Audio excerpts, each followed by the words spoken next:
धुआं शांत हो जाए तो शांत हो जाएगा, वहाँ पर आकाश शांत हो जाएगा, और धुआं जो है प्रबल हो जाएगा तो आकाश अशांत हो जाएगा।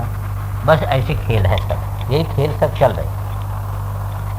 शांते शांत इवायम हृष्टे हृष्टो विमोहयति मूढ़ तत्व गणेशति भगवान न पुनः परमार्थते स तथा।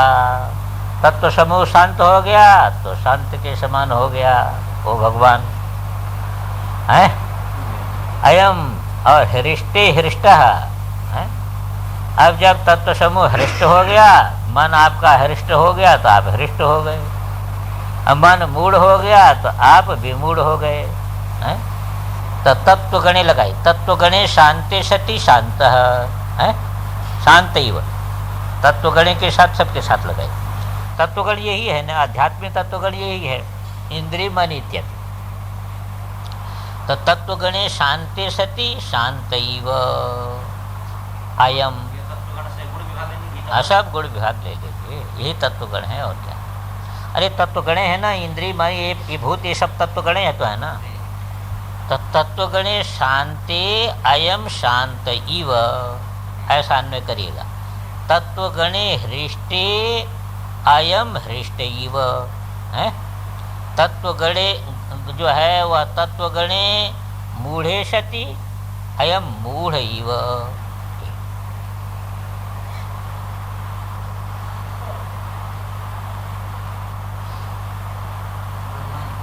कौन? ये भगवान। न पुनर्परमार्थतः तथा, पर परमार्थतः न हृष्ट होता है, न मूढ़ होता है, न शांत होता है, न अशांत होता है। ये कुछ परमार्थता नहीं होता, ये परमार्थता होता ही नहीं है, पर ऐसी प्रतीति होती है। ले लायते इव है, ध्यायति इव, बस चेष्टा करते हुए के समान मालूम होता है, चेष्टा नहीं करता। ध्यान करते हुए के समान होता है ध्यान। यदनात्मन्यपि तद्रूपावभाषणं तत्पुरा निराकृत्य आत्मन्यनात्मरूपां भ्रांतिं विदलयति परमात्मा। अब परमात्मा जो है भ्रांति को जब छोड़ना चाहता है तो क्या करता है? पहले क्या प्रक्रिया बनती है? जब आप जो है वह छोड़ना चाहें तो प्रक्रिया करने क्या बनेगी? पहले जो है जो अनात्मा में जो है अनात्मा में स्व की व्याप्ति बना करके रखा है, रूप प्रकाश बना करके रखा है ना। मैं शरीर हूँ, मैं सूक्ष्म शरीर हूँ, कारण शरीर हूँ, इसको पहले काटना पड़ेगा, पहले यही कटेगा। पहले क्या कटेगा? अनात्मा में जो आत्माध्यास है ये कटेगा। अत्यंत भिन्न अनात्मा में ये भिन्न है, एकदम प्रत्यक्ष भिन्न है। अब इसमें जो आत्माध्यास हो गया ये कटेगा। जब ये कट जाएगा तब आत्मनि अनात्म रूपम भ्रांति, आत्मा में जो अनात्म रूप भ्रांति दिखाई दे रही है ये सारी भ्रांति छिछड़ी रही। पहले यहाँ आना पड़ता, पहले ये क्षेत्र को पृथक ही करना पड़ेगा, समझे कि नहीं? फिर ये जो पृथकत्व तो मालूम हो रहा है ये सब जो है वह ये बाधित हो जाएगा। हाँ, पहले शोधन साधन पक्ष में अलग करना पड़ेगा। साधन पक्ष में जब साध्य मिल जाएगा तो बाधित हो जाएगा, तब सब बाधित हो जाएगा। ये आत्मा में जो है अनात्म भ्रांति हो रही है, ये सब बाधित हो जाएगी, सारा जगत बाधित होगा। पर सारा जगत बाधित होने के पहले यहाँ जो अनात्मा में आत्मबुद्धि हो रही है ना, इसको पहले विदलन करना पड़ेगा ना। इसका विदलन पहले करना। जब इसका विदलन आप कर लेंगे तब ये जो भेद प्रतीति हो रही है ये भेद प्रतीति बाधित हो। ये है आत्मा में अनात्म भ्रांति है, और ये है अनात्मा में आत्म भ्रांति। तो साधन यहाँ से शुरू होगा ना। और ये जो पूजा में आया था इसमें दीक्षा लेने वाला व्याप्ति करे अनात्मा में सुखी, वो तो भेद करके करता है, वो तो भाई उपासना हो, लेकिन वो भेद करके नहीं करता है। देखिए, नहीं वो उपासना हो, उपासना है लेकिन भेद करके। वो भावना है ना, जी, भावना जो हमेशा होती है उपासना है। वो उपासना। लेकिन यहाँ विशेषता यह है कि वहाँ भेद करके करता है, भेद करके यहाँ ज्ञानी अभेद करता है भूमि में। यानी यहाँ तो ज्ञान है ना। जब इस प्रकार की, जैसे इसमें आप आत्मभ्रांति निकाल दिए तो आप व्यापक हो गए, हो जाएंगे कि नहीं? जब आप व्यापक हो जाएंगे तब स्वयं कल्पित जो है वह सारा का सारा जगत बाधित कर देंगे। अभी तो ये व्यापक आपको नहीं होने दे रही है ना। जब तक अनात्मा में आत्मभ्रांति रहेगी तब तक आपकी व्यापकता नहीं प्रकट होगी, व्यापकता चैतन्यता ये प्रकट नहीं होगी। और जहाँ इससे आप जो है अनात्मा से अपने स्वरूप को अलग करेंगे तहाँ व्यापकता आपकी प्रकट हो जाएगी, प्रकाश रूपता आपकी प्रकट हो जाएगी, हैं? तो उसमें जो है उसमें प्रतिफलित जो सारा का सारा विश्व है ये विश्व आत्मरूप हो जाएगा। लेकिन पहला संकट तो यही है ना, ये जो भेद है उसको हम अभेद माने। यही संकट पहले है, भेद को अभेद माने क्या? यही संकट है कि जो शरीर से लेकर के अहंकार पर्यंत में आत्मभ्रांति हो रही है। अत्यंत भिन्न में कि किसी भी प्रकार जो है आत्म शब्द का अर्थ नहीं हो सकता है, पर अत्यंत भिन्न में इसमें अभेद बुद्धि, अभेद का सीधे आत्मभ्रांति हो रही है। यही मैं आत्मा का कुछ भी कर, ये कटेगा तब वो कटेगा, ये कटे बिना नहीं कटे, ये कट जाएगा तो वो अपने कटे। एक घटना बोध के लिए यही ये कटने से बोध हो जाएगा। अब बोध हो गया तो फिर जगत बाधित। तो पहले ये है। और ये जो है ये देखिए कि ये अपनी बनाई हुई चीज़ है। अज्ञान से, अनादिकाल के ज्ञान से बनाई है। हाँ, अपनी बनाई हुई चीज़ है। सृष्टि तो माया से परमात्मा ने करके रखा है, पर ये अपनी बनाई हुई चीज़ है। इसको इसको स्वतः जब तक नहीं काटेगा तब परमात्मा स्वरूपता को नहीं प्राप्त होगा। और परमात्मा स्वरूपता को प्राप्त हो गया तो जगत बाधित ही हो गया। भिन्न में भोगाकार और शरीर में आत्मा का, ये दोनों ये इसमें आत्माकारता हो जाएगी तो भिन्न ही है, तभी तो भिन्न हो रहा है ना। ये टूटने से, इसीलिए देहाध्यास टूटने से ही सब टूटता है। प्रबलता इसी की, इसी बात को यहाँ पर कह दिया। यद अनात्मन्यपि तद रूपावभाषणम तत्पुरा निराकृत्य। पहले इसी का निराकरण करना पड़ेगा आपको, पहले इसी का निराकरण। अनात्मा में जो आत्मरूप करके प्रकाशन है, इसको पहले निराकरण करना पड़ेगा। जब ये निराकरण हो जाएगा तो आत्मनि अनात्म रूपम भ्रांति विदलित परिवर्तन। इसके बिना नहीं पूरा होम। हाँ, सब जगह प्रक्रिया सब जगह, वेदांत में भी यही है। पहले पंचकोश से ही अतीत करना पड़ता है। प्रक्रिया तो यही है ना। एक एक कोष को लेकर के बड़ा भारी प्रयास किया है पंचदशी में। देखो, एक एक कोष को लेकर के, और तैतरी में जो है उसको आत्मा करके फिर अंतर उससे अलग किया, फिर उससे अलग, उसी के आधार पर जो है पंचदशी में बड़े विस्तार से किया। ग्रंथि तो यही है ना।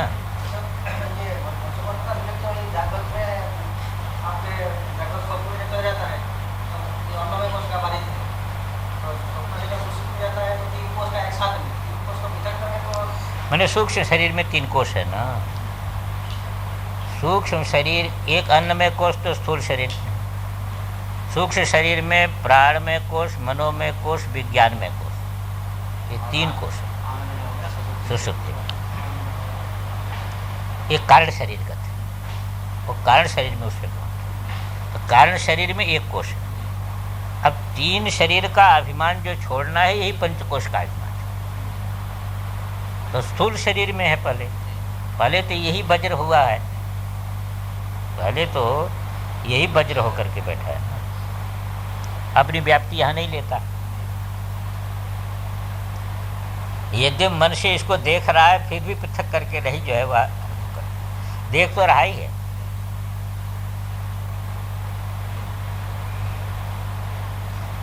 और कह भी देता है कभी कभी, और कह देता है पर उसको धारित कहता है मेरा शरीर है, मेरा शरीर दुर्बल हो गया, ऐसा भी कहता है। जैसे मेरा कहता है उससे मैं से भिन्न करेगा तभी तो कहेगा, है मैं से भिन्न किए बिना कैसे कहेगा मेरा से? तो मैं से भिन्न कहता है पर उसको पकड़ नहीं पाता।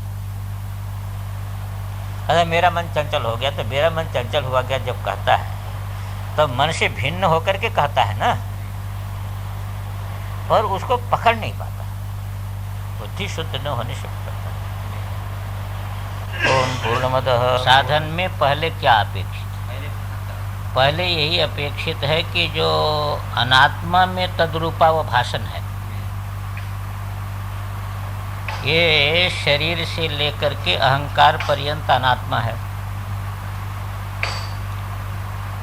यही बंधन है कि नहीं?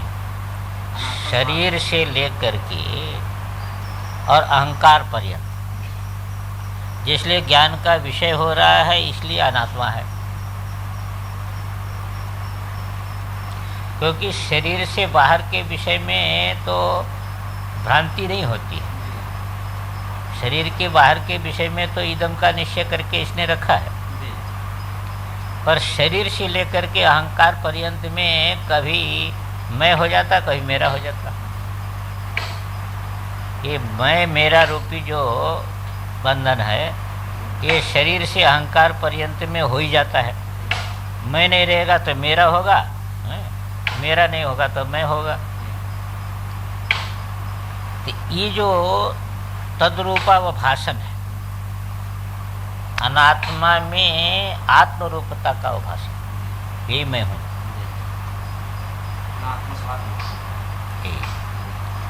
इसको पहले निराकरण करना पड़ेगा। इसीलिए गीता में भी पहला निराकरण क्या हुआ कि क्षेत्र से क्षेत्रज्ञ को पृथक करना, और उसमें सबसे प्रबल ये शरीर है। शरीर को ही कहा इदम, यह है। इसको यह करके जो है वो जानना पड़ेगा ना। और फिर क्षेत्र का विस्तार कर दिया। पहले तो यही कहा ना इदम शरीरम कौन्तेय क्षेत्र में, तो सबसे पहले जो है क्षेत्र क्षेत्रज्ञ विभाग, यही साधन वेदांत में भी है। क्षेत्र क्षेत्रज्ञ विभाग होने से क्या है कि क्षेत्र जो है उससे पृथक हो जाएगा। तो क्षेत्र में जो आत्मबुद्धि है वो आत्मबुद्धि अलग हो जाएगी। पहले यही विवेक।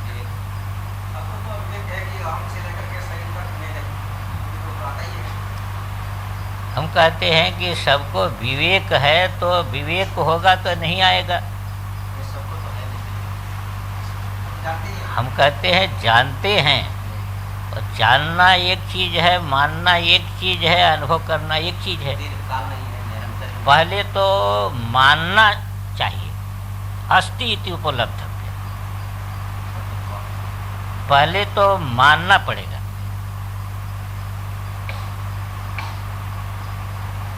तो ये जो है वह जानता है पर उसको मानता नहीं है। कहते जानता है, सत्य बोलना चाहिए, पर मानता नहीं है। तो कहीं न कहीं गड़बड़ी है, नहीं मानता है ना।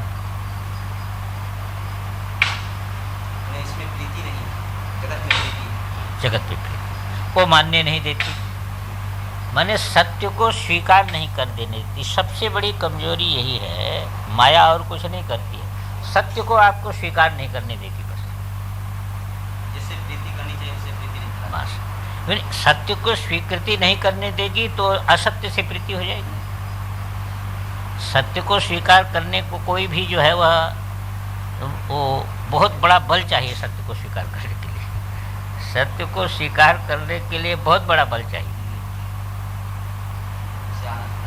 हाँ, तो ये जानता है कि शरीर में नहीं हूँ, इसको स्वीकार करने के लिए बल चाहिए। अब बल के लिए सारा साधन है, उपासना आदि साधन बल के लिए है। अब वो करता नहीं है, ध्यान में लग नहीं पाता है। जब तक बल नहीं होगा तब तक क्या विचार करेगा? तब तक पीछे जाएगा, बाधक हो जाएगा। बाधक। तो ये क्षेत्र क्षेत्र के विभाग प्रथम है। अब द्वितीय ये है कि प्रत्येक क्षेत्र में क्षेत्रज्ञ अलग अलग है कि एक क्षेत्रज्ञ है? अनेक मानने में गौरव है। ये विचार द्वितीय विचार है। पहला तो क्षेत्रज्ञ विभाग हो, फिर प्रत्येक क्षेत्र में क्षेत्रज्ञ पृथक है कि एक ही क्षेत्रज्ञ प्रत्येक क्षेत्र में भिन्न भिन्न करके मालूम हो रहा है, ये दूसरा विभाग है। तीसरा ये है कि जब दो विभाग हमने कर दिया, क्षेत्रज्ञ माने मैं और क्षेत्र माने यह, तो ईश्वर को कहाँ रखना, ये एक जटिल चीज है। ईश्वर चेतन है इसलिए क्षेत्र, हाँ, इसलिए जो है ईश्वर को कहाँ रखना। तो ये जब विचार होगा तब ईश्वर ही क्षेत्रज्ञ करके जो है, जो ईश्वर है वही क्षेत्रज्ञ करके, वो क्षेत्रज्ञ चापी माम विद्धि सर्व क्षेत्रेषु भारत, ये एक पंक्ति में दोनों शंकाओं का निराकरण हो गया।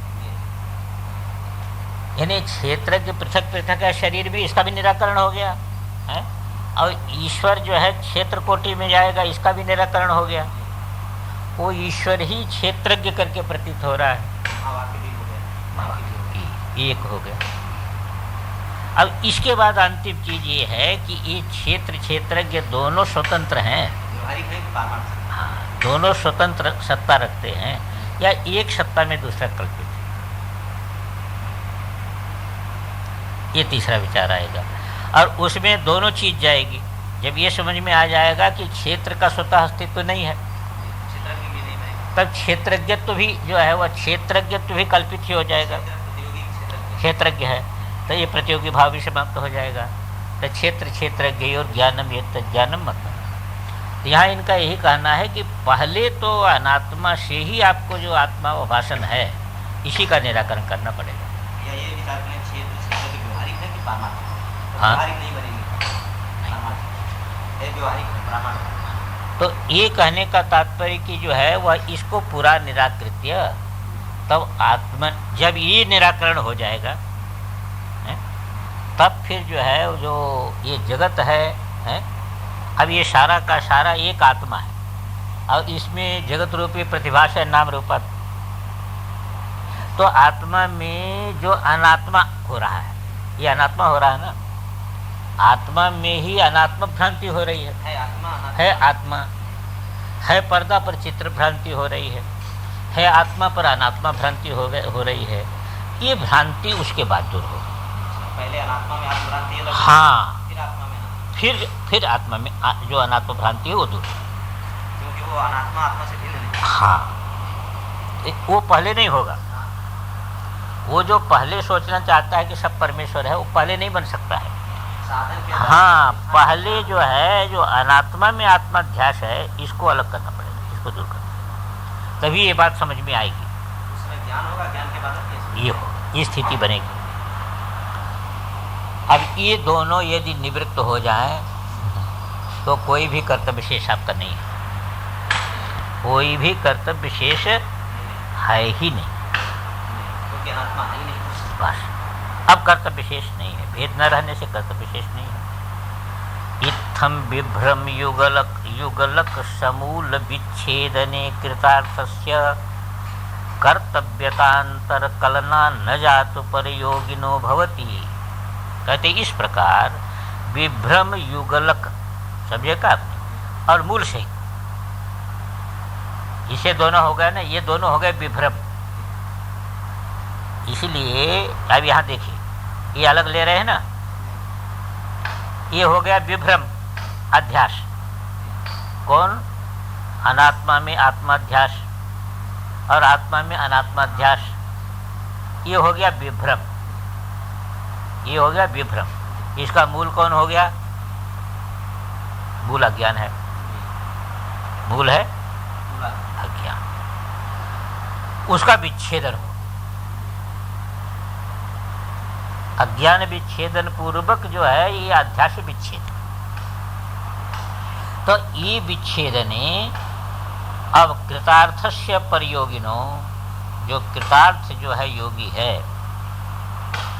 पर तत्व का जो है ज्ञाता जो योगी है, उसको कर्तव्यांतर कलना न जातु भवति, उसको किसी भी कर्तव्य किसी भी कर्तव्य की कल्पना कभी नहीं उद्भूत हो सकती, क्योंकि आत्मा अतिरिक्त है ही नहीं। हमेशा कर्तव्य अपने से भिन्न को लेकर के होता है, पर आत्मा अतिरिक्त है ही नहीं, तो कर्तव्य विषयक संकल्प कैसे होगा? उसका आधार क्या बनेगा? विषय ही नहीं है, इसलिए विषय ही नहीं, इसलिए कर्तव्य विशेष नहीं रहा। तो बिना इसके कर्तव्य निशेष नहीं होता। कर्तव्य शेष होगा तो ज्ञानी का ही होगा, दूसरे का नहीं हो सकता। देखेगा ही नहीं तो कर्तव्य क्या है? हाँ, माने इसके पहले कर्तव्य शेष नहीं हो सकता किसी का। हाँ, तब तक कर्तव्य है, तब तक कर्तव्य है। जगत भान है। हाँ, भले ही वो संन्यास ले लिया, पर आसुप्ते रामृते कालम नयत वेदांत जित्या कर्तव्य है, तब तक कर्तव्य समाप्ति नहीं हो है। माने इसीलिए आश्रम धर्म संन्यास तक चला जाता है। आश्रम धर्म वहां तक जाता है ना, संन्यास तक चले जाएगा ना, कि वहां तक जो है वह इस प्रकार की स्थिति है कि जहाँ पर कर्तव्य शास्त्र विहित कर्तव्य है। लेकिन इस प्रकार की स्थिति प्राप्त होने पर जब द्वितीय ही नहीं रहा, भेद ही नहीं रहा, तो फिर कर्तव्य की कल्पना कहाँ से उत्पन्न होगी? कर्तव्य की कल्पना से रहित नित्य समाधि है। जब तक जगत भान है तब तक कर्तव्य। बस अब ये बता दिया। अब यहाँ पे जो शुरू किया था कि चार जो है अंड पहले कहा था ना, समझते, पृथ्वी अंड, प्रकृति अंड, माया अंड, शक्ति। तो अभी देखिए इनकी प्रक्रिया जरा ध्यान में रखिएगा। जिसको ये कह रहे हैं पृथ्वी प्रकृति माया तृतयमिदं वेद्य रूपता पतितम अद्वैत भावन बलात् भवति ही सन्मात्र परिशेषम। पहले देखिए जो है पृथ्वी से लेकर के माया तक ये भेद में है। पृथ्वी से लेकर के माया तक ये भेदात्मक जगत है। अब उसका समावेश पहले कहाँ होगा? पहले उसका समावेश शाक्त भूमिका में होगा। इसलिए कि मायोपाधिक का समावेश ये शाक्त भूमिका में लेते हैं। एक चीज जो वेदांत से यहाँ पर पृथक आपको मिलेगी। मायोपाधिक ब्रह्म यही कारण है जगत का। मायोपाधिक ब्रह्म कारण है ना, जिसको आप कहते सदैव सौम्य यदुमग्रासीत एक वेवा द्वितीयम। ये जो मायोपाधिक ब्रह्म है, ये है जगत का कारण, भेद बुद्धि जनक। ये कारण है, यही नाम रूप की सृष्टि इसी से हुई है। तो ये जो कारण है, इनका ये कहना है कि सत करके जिसको कहा तो कभी भी सत्ता जो है, इस प्रक्रिया को थोड़ा ठीक बैठा लीजिए। ये प्रक्रिया वेदांत से पृथक है। सत्ता का प्रकाश चैतन्य के बिना हो नहीं सकता। किसी भी चीज का प्रकाश चैतन्य आश्रित है। ध्यान में, प्रकाश चैतन्य में ही है। तो प्रकाश चैतन्य में है तो वो जो सत है, ध्यान में आए कि नहीं, वो सत का भी प्रकाश कैसे होगा? चिदात्मक होगा। समझे ना? तो ये उसको क्या करेंगे कि उसको, उस ब्रह्म को, मायोपाधिक ब्रह्म को, ये शक्ति में उसको शक्ति में विश्रांत करेंगे। चित्त शक्ति, चित्त शक्ति में विश्रांत होगा। और फिर जो है वह चित्त शक्ति जो है, हाँ, वो अभिन्न अभेदात्मक जो सत्ता है उसमें विश्रांत होगी। ये परम शिव। तो पहले यहाँ माया पर्यंत को शाक्त में जो है वो विलीन करना है, सदाशिव दशा में, सदाशिव दशा में ले जाना है। नहीं तो ये 11 तत्वों का कोई तात्पर्य नहीं निकलता ना। भेद की जो हाँ, माया है वो सच्ची तो है नहीं, सच्ची होती तो विद्या विद्या से बाद नहीं होती, ई इसलिए विद्या में, इसलिए पहले विद्या में ले जाना पड़ेगा, पहले विद्या में लीन हो। तो मायोपाधिक जो तत्व है वो विद्या में लीन हो। शक्ति में अब सदाशिव दशा हो गई, अब उसके बाद शक्ति शांत हो जाएगी। शक्ति क्या हो गई कि स्वाधिष्ठान में शांत हो गई, उसको नष्ट करके स्वयं भी निवृत्त हो जाएगी। स्वयं निवृत्त हो गई। तो स्वाधिष्ठान में जो शांत हो गई, यही परम शिव दशा है और यही लक्ष्य है। मैंने विद्या भक्ति या विद्या भी शांत हो जाएगी। हाँ। तो परम शिव हो जाएगा, परम शांति। हाँ, तो ये जो अविद्या है, अब यहाँ देखिए अविद्या शब्द का जो हम लोग प्रयोग करते हैं, तो अविद्या शब्द बहुत दूर तक जा रहे हैं। इधर पुरुष में पंचकंचों को लेकर के अविद्या है, ये बहुत नीचे की अविद्या है। माया रूप अविद्या है, ये ईश्वरगत उपाधि है, हैं? माया रूप जो अविद्या है, शुद्ध सत्व, वो ईश्वर रूप उपाधि है, हैं? वहाँ से कारणत्व आ रहा है। ये कारणत्व भी जो है शुद्ध जो अहम है उसमें खा जाएगा तो शक्ति मिलेगी। माने चैतन्य के अंदर जो है वह बिना चैतन्य के उसकी स्थिति बनेगी नहीं। तो जब आप लीन करेंगे तो सीधे नहीं जा सकते, पहले ज्ञान में लीन करेंगे आप। हाँ, जो इच्छा ज्ञान क्रिया का मूल है चेतन, चिति शक्ति, जिसके द्वारा कोई भी प्रकाश हो नहीं सकता। जिसके बाहर कर दो तो शून्य होगा सब, क्योंकि चिति के बाहर कोई प्रकाश जो है वह कोई वस्तु हो नहीं सकती। तो इसको ले जा करके चिति में लीन होगा तो शक्ति में लीन होगा। ये कारण शक्ति में लीन होगा और शक्ति स्विश्रांत होकर के परम शिव दशा को प्राप्त होगी। इसको लेकर के ये 11 तत्वों का जो समावेश है वह इसी के आधार पर है। तो ये देखिए, हाँ, मैंने ज्ञान शक्ति उसको नहीं, ज्ञान तो उसका कार्यभूत है। शक्ति का कार्य है इच्छा ज्ञान क्रिया। शक्ति पहले इच्छा रूप धारण करेगी, फिर ज्ञान रूप धारण करेगी, फिर क्रिया रूप धारण करेगी। इसीलिए मुख्य तो वहाँ पर भेद तो है नहीं है, इसलिए भेद नहीं है, वही अंतिम भेद है। तो वो जो है वह इदम जो है वो अहम में जा करके, इनका क्या है कि यदि इस भाषा में हम कहें तो इदम जो है, कौन सा इदम? वो जो इदम ना माया रूप जो इदम है, जो ईश्वर के साथ है, माया रूप इदम है, और तदुपाधिक जो ईश्वर, ध्यान में आए कि नहीं? ये क्या होगा कि ये लीन होगा। हाँ हाँ, आम का जो शुद्ध अर्थ, ये अहम में जाकर के लीन हो जाएगा। ये सदाशिव, अहम तया पश्चन सदाशिव है, यहाँ भेद नहीं है। अच्छा, अब ये जो विद्या है, जो सदाशिव संबंधित विद्या, ये ज्ञान हुआ ना, ये जो ज्ञान है ये स्विश्रांत होकर के परम शिव में चला जाएगा, जहाँ तत्व की कोई कल्पना नहीं है। इस रूप में इस आगम को समझना पड़ता है। ये प्रक्रियागत ये भेद देखेंगे। निर्विकल्प में ही जाएगा। हाँ, जाएगा तो वही निर्विकल्प में ही, पर ये क्रम में जाएगा। तो इसी को कहा कि पृथ्वी प्रकृतिर माया, ये तृतीय हो गया है, ये वेद्य हो गया, ये तीनों वेद्य हो गए कि नहीं? अरे वेद्य रूपता आपतितम है, ये जो है वेद्य रूपता में चले गए ना, वेद्य रूपता के अंतर्गत चले गए, ये बन गए वेद्य। अब सदाशिव दशा में चले गए आप, हैं?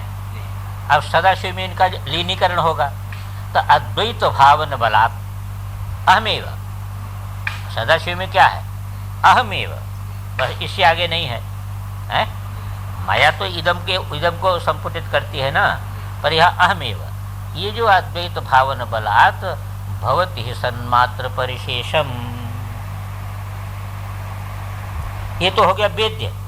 वही जो मैं कह रहा था कि यह हो गया वेद्य। अब वेद्य को फिर जो है, वेद्य क्या होगा कि स्विश्रांत होगा, जो ये गीता के अनुसार जो इदम है। अब देखो, अहम तो ईश्वर रूप हो गया, अहम क्या हो गया? ईश्वर रूप हो जाएगा ना। अब ईश्वर है मायोपाधिक, तो देखो ये अहम हो गया।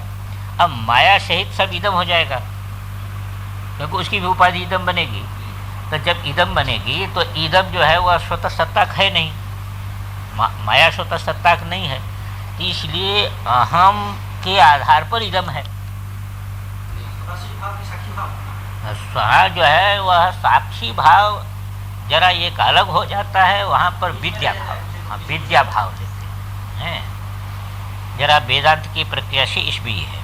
तो अब यहाँ पर देखिए कि इदम जो हो गया, तो इदम की सत्ता अहम पर टिकी है। मैं को सिद्ध हुए बिना इदम सिद्ध नहीं हो सकता, इसलिए इदम अहम में कल्पित है। अहम से भाष्य है। अब देखिए इदम अहम में कल्पित है। अब ये जो अहम में कल्पित है, ये जो ज्ञान है, यही जो है वह शक्ति विश्रांत हो गया, सदाशिव दशा हो गई, ये विद्या दशा हो गई, क्योंकि मैं में यह जो है वह बाधित हो गया, ये विद्या दशा हो गई। पर ये जो विद्या दशा हो गई, तो अब ये भी अहम शांत होना चाहिए।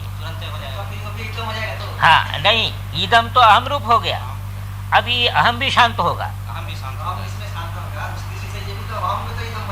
नहीं नहीं, अहम नहीं इदम होगा, अहम नहीं इदम होता है, अहम इदम नहीं होगा। यहाँ पर ये ध्यान दीजिएगा, अहम इदम नहीं होगा, पर अहम जो इदम को अहम ने ग्रस्त कर लिया, अब केवल अहम हो गया। पर अहम जो शब्द होता है वह इदम की अपेक्षा से बना था, इसलिए वो ग्रस्त करने वाला जो अहम है वह उसकी जो जो जो जो इदम को लेकर के विरोध पड़ा था है, वो शांत हो जाएगा। इदम प्रतियोगी जो अहम था, इदम शांत। हाँ, इदम होने से वो भी शांत हो जाएगा, लेकिन पहले इदम अहम रूप होना चाहिए। पहले इदम अहम रूप होना चाहिए, विद्यावस्था में अहम रूप, विद्या अवस्था में। जब इदम अहम रूप हो जाएगा तो अहम फिर शांत होगा, ये परम शिव दशा हो जाएगी। यही उसमें भी ग्राह्य समापत्ति, हाँ, ग्रहण समापत्ति, ग्रहित्री, हाँ, और फिर ग्रहित्री भी शांत हो जाएगा, ग्रहित्री भी शांत हो जाएगा, वो निर्विकल्प, वो निर्विकल्प, वही आ जाएगा। तो ये चीज इस प्रक्रिया में ध्यान देने की है। तो कहा अद्वैत भावन बलात् है अहमेव इदम सर्वम, ये जो अद्वैत भावन बल है वो वेद्य रूपता हो गया। फिर वेद्य जो है वह मैं ही हूँ, अब स्व में खा लिया, इसलिए सन्मात्र परिशेषम। अब क्या शेष रहेगा? सन्मात्र परिशेष रहेगा, ये परम शिव अवस्था। हाँ। पर अभी देखिए, अभी इसमें बताएंगे, अभी यहाँ पर ये थोड़ा सा इसका विवरण करेंगे कि सन्मात्र परिशेष जो है वो सदाशिव है, फिर सदाशिव कैसे परम शिव में विश्रांत होता है, ये बात अभी सामने आएगी। देखिए पहले कि रसना कुंडल है भाई, सन्मात्र परिशेष में जो है आप जो सदाशिव वो परम शिव तक पहुंच रहे हैं, परम शिव तक नहीं पहुंच रहे हैं, अभी प्रकाश दशा में यानी चित्त शक्ति में पहुंचे हैं, वो शुद्ध विद्या में पहुंचे।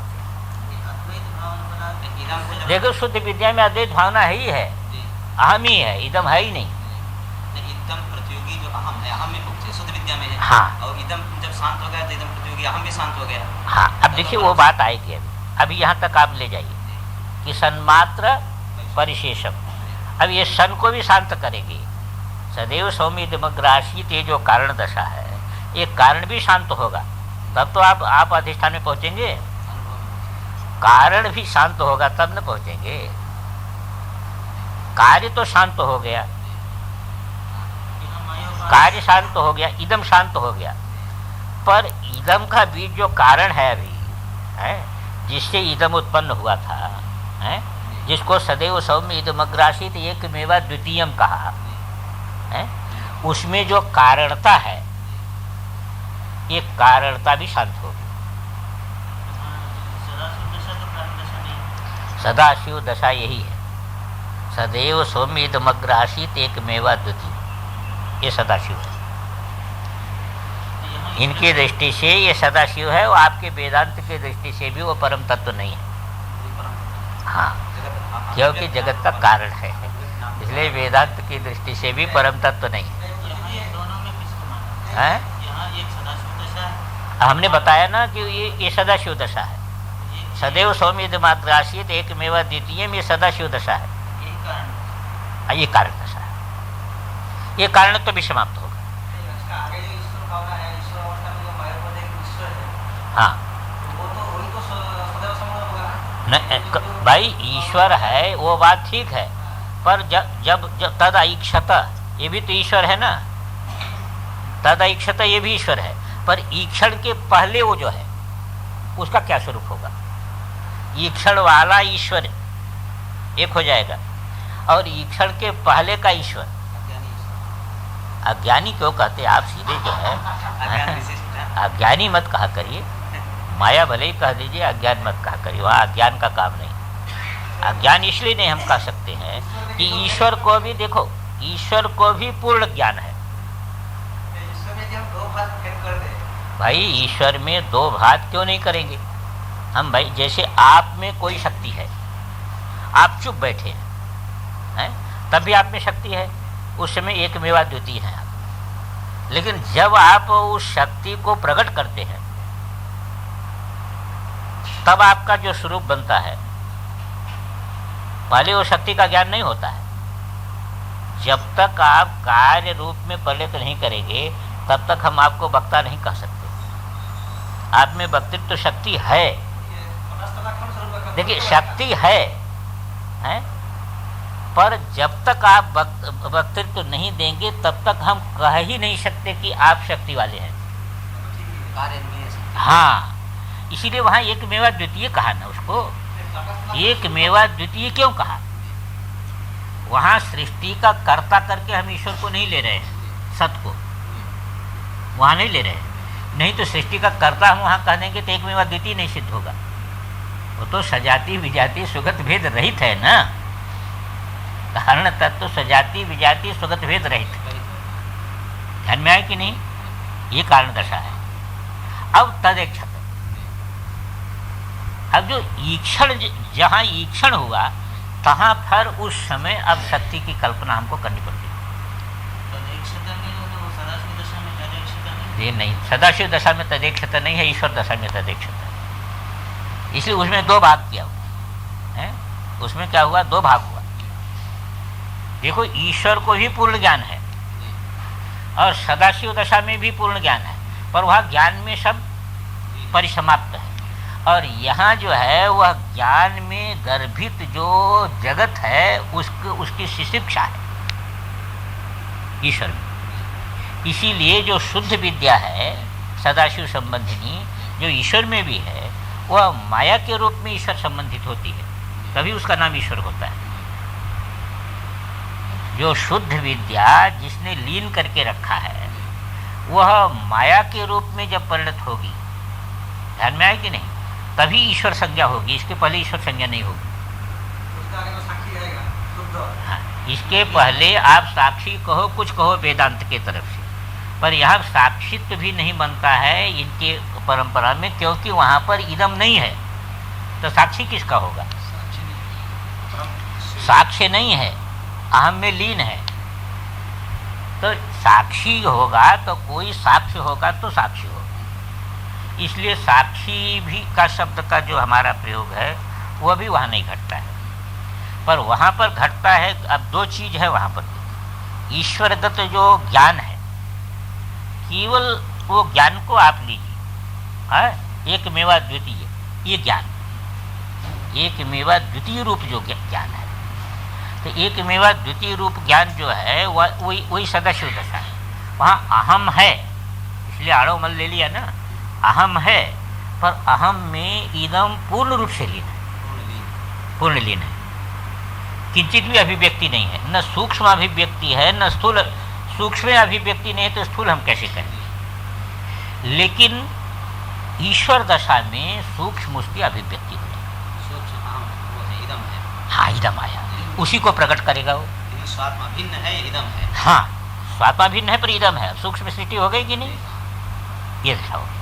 तो इनका कहना है कि सदैव सौम्य इदमग्रासित एकमेवा द्वितीयम, इसमें तदैक्षता जो है या अब यही माया आ जाएगी, यही पर संकल्प फुर गया है। अब ये कारणत्व जो है ये कारण बन गया, पर कारणत्व जहाँ जो है शक्ति में लीन है, विद्या शक्ति में लीन है, वहाँ केवल अहम है और कुछ नहीं। वो सदाशिव अवस्था है। वो सदाशिव अवस्था है। ये सदाशिव अवस्था। हाँ, और इच्छा ये ईश्वर अवस्था। हाँ, ईश्वर अवस्था हो जाएगी। तदेक्षत भविष्य ईश्वर अवस्था हो जाएगी वेदांत की दृष्टि से। हाँ, कारण अवस्था हो जाएगी। हाँ, अब वो जो है वहाँ लीन है। अब वहाँ पर सारा का सारा जो लीन है, पर जब देखिए अब ईदम का अस्तित्व ही नहीं रहा हमसे पृथक है, तो अहम रूपा जो ज्ञान शक्ति थी, अहम रूपा जो ज्ञान शक्ति थी, जगत अहम त्यापसन जो है सदाशिव अहम में लीन कर लिया। अब जगत नाम की कोई चीज़ है ही नहीं है, केवल अहम है। अब ये जो अहम है जो ईदम को लेकर के बना था, अब वो शक्ति शांत हो गई। इस शांत होने पर परम शिव आए। शिव में नहीं उतरेंगे, बीच में शिव है नहीं, वो शिव तो शक्ति के साथ ही है ना। शिव तो कोई परम शिव का नाम ही शिव है ना। लेकिन ये अहम लीन कब होगा? आप ईदम प्रतियोगी समाप्त होगा तो अहम भी समाप्त होगा, तुरंत होगा भाई, वो होगा, पर एक दशा, ये पूर्वकालिक है, वो पश्चातकालिक है। लेकिन तत्कालीन ये देखो, पहले आप प्रक्रिया में भी देखिए, आप गीता में भी देखिए। इसीलिए मैं गीता का वो श्लोक कई बार कहता हूँ आपके साथ। यहाँ तक आप पहुँच गए क्षेत्र के विभाग तक, और क्षेत्र की ईश्वर रूप हो गया है। अब ईश्वर रूप मैं हो गया, आपका मैं किस रूप में हुआ है? और ईदम हो गया सामने आपके, ईदम हो गया आपके सामने, तो दो विभाग हो गया ना, दो विभाग हो गया है। भाई ये नहीं, मैं अब गीता में जो मैं कह रहा हूँ उसकी तरफ ध्यान दीजिए। पहले जब आप इधर से चलेंगे, तो इधर से चलेंगे तो पहला विभाग क्या है? अहम इदम का विभाग है। मैं और यह का ही तो विचार करना पड़ेगा। हम कहते क्षेत्र के शब्द आप छोड़ दीजिए सदा के लिए, इससे कोई अंतर नहीं पड़ता, पर मैं यह का विभाग तो आपको करना पड़ेगा। आपको तत्वज्ञानी बनने के लिए मैं यह का विभाग तो करना पड़ेगा। बिना इसके तो मैं को आप जान नहीं सकते, मैं की अनुभूति बिना इसके नहीं होगी। तो पहला विभाग आप मैं यह का करेंगे, तो पहला अभी आपके पास जो है शरीर से बाहर के विषय में यह है। शरीर के बाहर के विषय में यह में कोई आपको विरोध नहीं, पर शरीर से अहंकार पर्यंत में कभी यह हो जाता, कभी मैं हो जाता है। यह भेदा भेद है, यहीं पर पड़ा हुआ है ना, यहीं तो ग्रंथि पड़ी हुई है। कभी मैं हो गया, कभी मेरा हो गया। तो यहाँ यही बंधन है। अहंकारादि देहांतान बंधन अज्ञान कल्पिता, यही अज्ञान कल्पित बंधन है, जिसको भाष्यकार भगवान कहते हैं अहंकारादि देहांता बंधन अज्ञान कल्पिता। ये अज्ञान कल्पित बंधन है। अब अज्ञान कल्पित बंधन यहाँ से इसको आपको इदम करना है। पहले साधना में क्या करना है? इसको आपको इदम करना है। जब तक इसको आप इदम नहीं करेंगे, तब तक आप अपना उद्धार नहीं कर पाएंगे। यदि अपना उद्धार करना है तो इसको यह बनाना पड़ेगा। जैसे ये घड़ी यह है, इसी प्रकार शरीर से लेकर के अहंकार पर्यंत को यह करना पड़ेगा। होगा कि नहीं?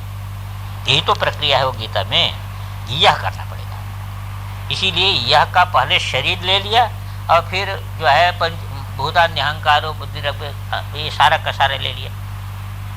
अब ये हो गया। अब यहाँ तक आप पहुँच गए। हमने कहा था दो ही विभाग में आप चलिए, ये दो विभाग में चलने से ही कल्याण है। अब उसके बाद हमने कहा था वो दो शंका आएगी आपको कि प्रत्येक शरीर के साथ अहम भिन्न भिन्न है कि एक है, और ईश्वर को किधर रखे? जब हम दो ही विभाग किए, मैं और यह का ही विभाग हुआ, तो ईश्वर को कहाँ रखे? तो इसका उत्तर हो गया क्षेत्रज्ञ चापि माम विद्धि सर्वक्षेत्र। अब इसमें देखिए कि आपका मैं हो गया ईश्वर रूप, ध्यान में आ गया कि नहीं? मैं हो गया ईश्वर। अब ईश्वर में मैं में कोई अंतर नहीं रहा। लेकिन अभी जो शासन किया जा रहा है, जगत तो सामने है, इदम तो है ही ना, इदम तो खत्म नहीं हुआ। मैं ईश्वर हो गया है, मैं हो गया ईश्वर, तो मैं तो ईश्वर रूप हो गया। पर जो हमने विभाग करके इदम का रखा था, यह बना करके रखा है, वो तो कहीं गया नहीं अभी, वो शेष रहा ना।